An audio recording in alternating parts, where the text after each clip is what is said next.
Sustainable Development, an Introduction. What is sustainable development? Why do best practices in sustainable development involve participatory methods? How are the equity, environmental, and economic goals related? We'll examine these questions in this video.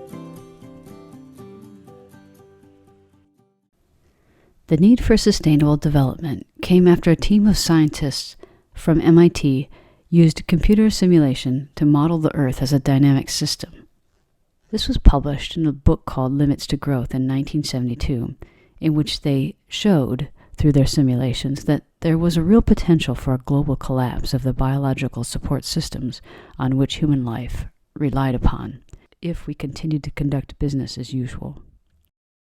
The most widely cited definition of sustainable development, shown here, comes from the United Nations 1987 Brundtland Report. This definition leads to many questions, such as, what will be needed by future generations? This seems impossible to answer, but there are a few things we do know. The fact that we are using resources faster than the rate at which they're being regenerated will guarantee that they won't be available for future generations. Let's look at another metaphor for sustainable development. The idea depicted here is that of stocks and flows. The term sustainable means that the flow of expenses is less than the flow of income. In this scenario, the stock of resources is not depleted. The term development implies an increase in sufficiency of real human well-being for all. As you can imagine, this term well-being, which refers to comfort, happiness, and health, can mean different things to different people.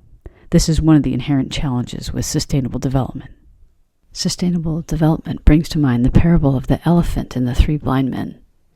As shown here, each man has a very limited ability to detect and discern the whole situation, yet to each man, what they sense occurs to them as a very convincing and total reality. For sustainable development, multiple perspectives are required. At the time of this recording, sustainability science is an emergent field. Current best practices in sustainable development call for participatory designs, which engage all stakeholders in the process of design, giving equal voice to all.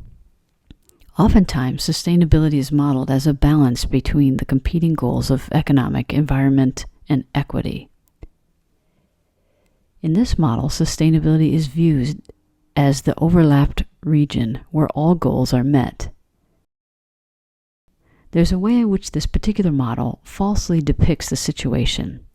For example, what is the possibility of economic activity that resides outside of the environment? This model visually promotes the idea that the goals of these are entities unto themselves, where there is sometimes an overlap.